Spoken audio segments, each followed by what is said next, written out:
So this past weekend, the latest Tomb Raider movie hit the theaters, and that means it's time to stop and rank all 3 Tomb Raider movies from the worst to the best. Now, before I get started and talk about my ranking, go ahead and tell me down below, how do you rank the Tomb Raider movies? Which ones do you love? Which ones do you hate? And give me some context. Did you play the old video games? Have you only played the more recent video games? Did you grow up watching the Angelina Jolie films? Give me some context so I know where you're coming from. With that said, I actually meant to have this video out a few days ago, but I was actually sick for a couple days there, under the weather, still feeling a little bit down in a few ways. Also, if you've been following the news, there have been a series of bombings in the Austin area where I live, and they actually caught the guy last night across the street from where I work. The actual center for where they were doing all the news reporting about catching this bomber guy. He actually blew himself up in his car. It was real crazy stuff. Was right across the street from where I worked. All the news vehicles were at my place. So it's been a very exciting day for me, but I still wanted to get this video out for you guys as soon as possible because I got a busy weekend coming up ahead. With that said, let's start talking Tomb Raider and stop talking about my crazy and weird life. So here's how Rotten Tomatoes scored these movies. In last place was Lara Croft, Tomb Raider with 20%. In second place was Lara Croft, Tomb Raider, The Cradle of Life with 25%. And if you add both of their scores together and add 5%, you get the new one, Tomb Raider, with 50%, which is still not a fresh score on Rotten Tomatoes. So as you can see, the critics have not been particularly friendly to the Tomb Raider series, but it certainly has its fans, and in particular, some people have enjoyed this most recent one. To give you some context on where I'm coming from, I never played the old 90s video games. I'd never watched the Angelina Jolie films back in the day. I watched the original one about a year ago, and I watched Cradle of Life only about a week ago for the first time. But I did play the rebooted version of the video game from about 5 years ago, and I really enjoyed it. I really liked that game, and the most recent film, as best I can tell, is that version of the game brought to screen, and it does that quite well. Anyway, that's my context. That's where I'm coming from on all of this. And here's my ranking. Coming in last place is Lara Croft, Tomb Raider, The Cradle of Life. This one was a little bit heartbreaking to me that I put this one in last place because I love Gerard Butler. I love to see him in a good action adventure role. I just think he's just has such a nice screen presence and manly charm to him. And it was fun to see him in a movie like this where he was so young. Like, it's young, baby-faced Gerard Butler before age kind of caught up to him. So now it's like a more masculine, grizzled handsomeness to him. But the movie in general just seemed kind of all over the place. Even to on the point of being an adventure series, a Tomb Raider series, it didn't seem like it got onto that side of things till later in the movie. The middle section reminded me a lot of Mission Impossible 2, which is not a good comparison for any movie in general, but this one in particular seemed kind of weird for that comparison because it's supposed to be Tomb Raider, not Mission Impossible, but there was a lot of like laboratories, shootouts type stuff that felt a lot like that movie, plus kind of the love story between characters that don't belong together. All of that felt so much like Mission Impossible 2. That's a weird comparison. That's the one I just keep kind of going back to. Even some of the stunt work in it, back in the day when they promoted this movie, they made a big, gigantic deal out of the sequence where they have the raccoon suits and they parachute and they fly through the sky. And then watching the movie, it's not handled very well. Like, it's just one long take. It's like, oh, we can only do this one time.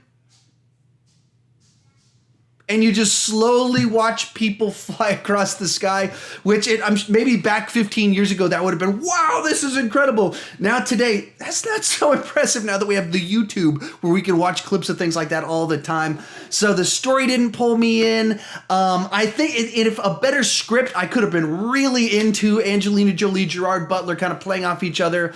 But the direction they took everything just didn't work for me. Felt very melodramatic. And the score on this one is interesting because I believe Alan Silvestri did it, and it definitely popped out with the music that he was doing, but the music to me felt melodramatic. It was like too emotional for what was happening and too sweeping in nature for kind of a pretty campy film. So all in all, a bit odd. Oh yeah, and one final thing, talking about the stunts, I thought that one stunt that was real was overlong, and then a bunch of the action sequences in this movie were so fake. Like, there's scenes of them on cords hanging upside down shooting stuff, and it's clearly them in front of a green screen and stuff like that that just pulls you out of the movie. So all in all, just not a very strong effort. Coming in second place is going to be Lara Croft, Tomb Raider, the original one from 2001. And like I said, I didn't see this movie back in the day, so I didn't have any kind of like nostalgic ties to this one. And I can see why this is a movie that both some people would hate and think is ridiculous and why other people would have a certain fondness to it.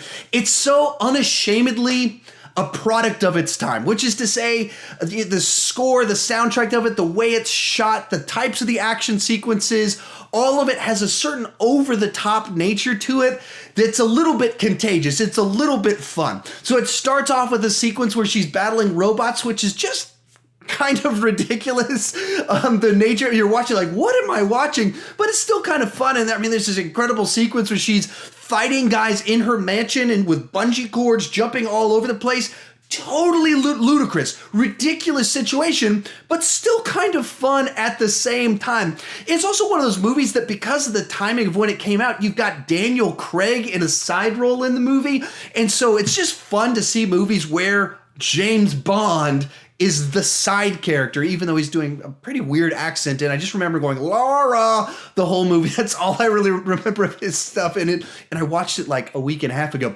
But overall, it's not a movie that I find myself wanting to go back to. It's not like one that I'm trying to rewatch. I watched it for the first time about a year ago, and I didn't mind rewatching it again this past week. I have some fun out of just the absurdity. Like, even though I didn't watch it back in the day, just because of the style of it, the Simon West direction, it still has a sense of nostalgia for filmmaking of that time period for me, while not being a specific movie that I saw at that time period.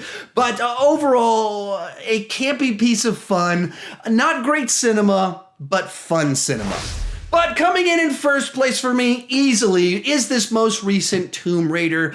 So as I mentioned before, I played the video game from 5 years ago that I believe that this movie is based off of, and this is a pretty good adaptation of a video game like that to the screen, in that it's fairly grounded in its approach to this idea of what if there was this girl that did go off on this adventure to try and track down her father and what happened to him, and just got wrapped up in this crazy adventure. The way the action is shot, you feel it. It's very visceral, like you hit trees, you splash into water, glass cracks underneath you. As you're on the wing of an airplane, it starts to collapse. All that stuff that just pulls you into it, makes you, ooh, this is dangerous. It's all handled well. And while this, wouldn't call it amazing cinema, it's a movie that does the right things right. So if you're watching a movie like this, you want those action sequences to hit hard. You want them to be thrilling and exciting, and then to pull you into that environment that they're in. And that's what this movie does really well. I also appreciate just the way that they even handled the Lara Croft character here, where she feels a little bit more like a person. The Angelina Jolie version felt a little bit more like a movie character. She was intentionally kind of over the top, the way the entire movies were over the top. And, things where she's walking out of the shower naked in front of the help and things like that just were like very movie scene-esque, not very grounded in reality. And where what you got here with Alicia Vikander is much more feels like a person that you would meet. The sense of humor, it's not big quips and jokes. It's the way you have banter with another person. And I liked all that about the movie. And they even found a way to kind of base it in reality a little bit more, in kind of taking the idea of how mythology is based in real things, and what would a myth of old times mean in modern times. And I enjoyed all the twists they went with all of that. So for me, easily this most recent one would be the one that I would pick as number one. It's the one that I'm going to try to get my wife to see as soon as possible. My sister's been asking me, hey, can I take my daughter to go see it? I'm like, oh, absolutely, you should go take her to go see this one. So it comes in first place for me.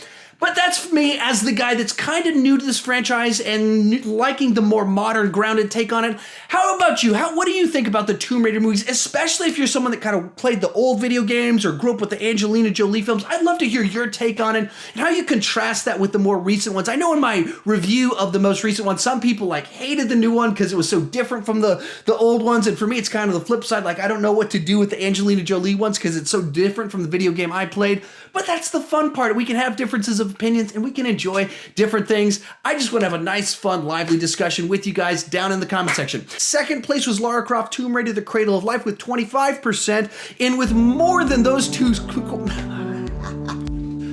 the best. Now, before I get started, go ahead and tell me down below, video games, did you grow up watching the Angelina Jolie films, all that fun stuff, so I can understand.